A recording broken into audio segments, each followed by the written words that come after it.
Dave, thank you. Welcome back. We get a Thank lot you. of comments wondering where you've been. And can you just share with people real quickly, because you touched on it a little bit earlier when we were talking to Coach, that at your school, Johnson University, you're actually encouraging student athletes to come and you want to help develop them if they get better and they desire to go to a different school. Can you just talk about that a little bit? Because I've had parents ask me about that.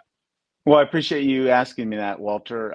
Yeah, one of the things that I'm doing here at Johnson, and I got it with the blessing of my athletic director, is when I told him I would be interested in taking the job, but I'd like to do this here. And I explained to him I'd like to make this a stomping ground for kids that wanted to go Division I school and might have got passed up with what Coach just talked about, with not many spots available. They could come into Johnson. We'd welcome them, give them an opportunity to develop, get better. And with my contacts around the country, in all facets of the portions of the country, is when I have a young man that I think is worthy of moving on, is to place calls to schools. They don't even have to worry about going in the portal and being poached all over. I can maybe ask them where they'd be interested in and then try to put them at the right place at the right time of their career. And I'm all for that. I want to be successful here. I want to build a good program, but I'm also in this for the kids too. And I want to, I got the opportunity. I went through the junior college route to get to the Division I level as a player. But as Coach talked about, and he didn't talk about this, is that I think the junior college kids are getting bypassed now because of the portal.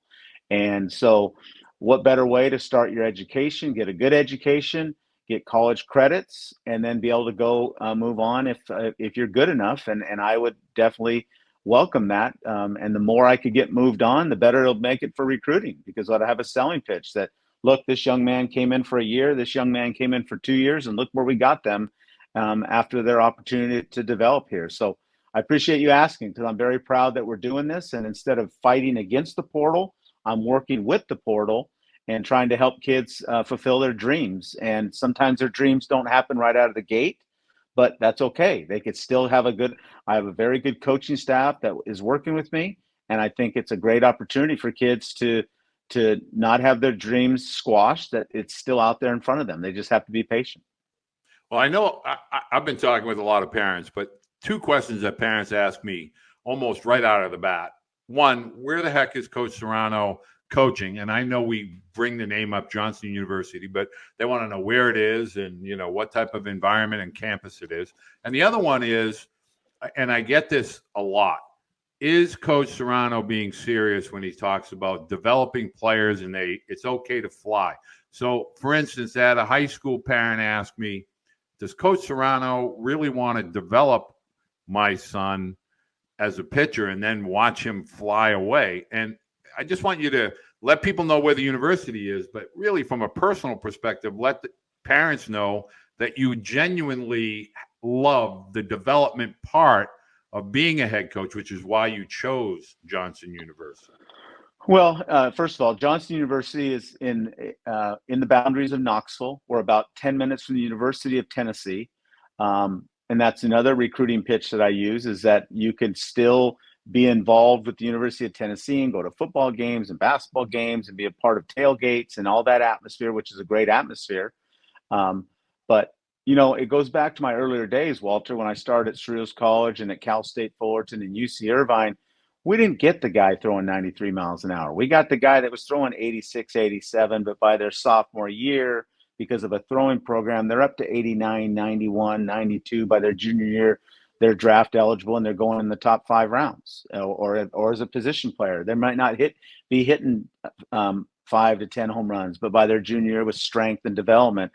So it's kind of my niche, I guess. That's the way I was brought up as a player and brought up through coaching ranks. Is the coaches that I was around, it was all about, we didn't always, and this is no downplay to the players we got, because we had super players at those programs, but they weren't always the first tier players when it came to the recruitment part of it. We were always finding the guys that maybe someone didn't want, but they became better players than the guys that were wanted, I guess. So that's why this was a perfect fit for me. I promise everyone I'm not doing this to build my resume and try to move on. This is my last stop. I live in Knoxville. I love Knoxville. I don't want to move from here. And that's part of the reason why I retired when I was out in California, because I wanted to come back home to Knoxville. And I was just fortunate to get this opportunity in my hometown. And I say this to a lot of people: how many coaches get an opportunity for a second time to coach in a city where he loves to live? And I had the opportunity at University of Tennessee, and now I get the opportunity at Johnson University. So I'm thrilled to death. I love going to work every single day. I love the kids I have, and this program won 5 games last year, Walter. And I could promise everyone on here, not being arrogant when I say this, is that we will at least double that, if not more, this year, because we inherited some players late after I got the job. Junior college kids that were still looking for places. We got one transfer, and we inherited some good pieces. That I think there's some good pieces in this. We're still looking for more players. I'm looking for players at the break, because I think this place has a chance to be special. And I like the NAIA rules. There's not as many rules as NCAA. So when I can preach development, it's because we're not we don't have restraints of hours and minutes and all this stuff. It's not wild, wild west, but we're able to give a lot of time to our players to be able to become better baseball players, but more importantly, better people too on a daily basis. And for the record, a lot of your student athletes are from around the country. They're not just from Tennessee. They're not just from Kentucky. We're talking West Coast. Even your staff has some, across the country feel. So this is really, in my opinion, especially if you're a late bloomer, high school student athlete, somebody that might be given consideration, maybe the portal, or do I not? Well, here's a tremendous opportunity that I think is a very vibrant college community, there in Knoxville. I saw that picture on social media with the guys out at the, I think it was the Tennessee-Florida game, or they were at a big football game. So, but you're welcome. You have student athletes from all over the country, right? Not just your backyard. Yeah, we do. We have kids from California. We got kids from Georgia. We got kids from all over the place, and it's a small, quaint campus. 900 student body. 250 of them are athletes.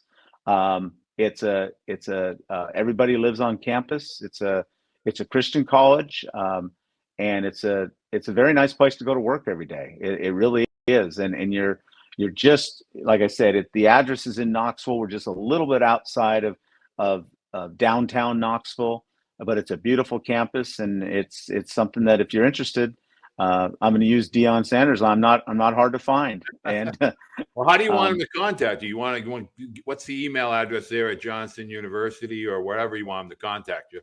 My email is dserrano at johnsonu.edu. And again, I'm going to be really aggressive at the break for that young man that maybe didn't, in his exit meetings before the break, that maybe heard that he was going to be the third string catcher, or he was the 12th pitcher on a Division I roster, and then we're actively recruiting right now and for next year, and knowing recruiting will never stop. It never stops anywhere, Walter. But at our place, with what I've labeled as this is kind of maybe just a stop in your career, is we don't exactly know who's going to be back, who's going to want to move on, and who I'm going to help move on. So it's an ever-changing roster each and every year of just trying to get guys in here and help them get better. I've already seen, after 3 weeks of doing individual stuff, guys are getting better. I just had a meeting with my athletic director today, and he says the feedback he's getting from the players is it's incredible what they're going through every day.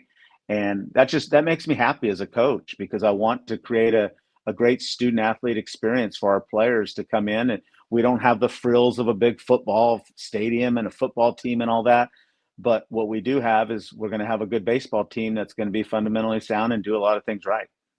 Well, knowing Coach Serrano's busy schedule, I can attest to the fact that he is in high demand, but really values being at home or in an environment that he truly looks forward to spending each and every day. And it's a tremendous opportunity if you're a family or parents or student athletes that are looking for that development piece to take your student athlete to that next level. Take a look at the coaching staff at Johnson University. This has turned into a 2-for-1 for tonight's coaching corner. Yeah. But Coach, I'm going to put all your information down below with regard to Johnson University so parents can kind of reach out to you and kind of get the recruiting ball rolling. Yeah, I'll definitely get back to him, Walter. I check and read every email every day, and we get back to him. And that's one thing is you never know when you're going to find a diamond in the rough, and I don't like to ever close doors. And I appreciate the time you've allowed me to talk about it, because I am very proud. I'm very proud of it. I'm very proud, and if you would have reached out to me earlier, I'd have been on earlier. I was just getting Monday's practice plan, our first practice, ready when you were texting me. You know what happened was Mick was actually at an event, and I said, "Let me get with Dave right now. I think he's available tonight." So, but we will be with Chris Pollard next Thursday. Make sure you join us. Any questions for whether it's Coach Aoki or Coach Serrano, put them down below in the comments section. We'll be sure to get those answered for you. Thank you for joining us, and we will see you next week.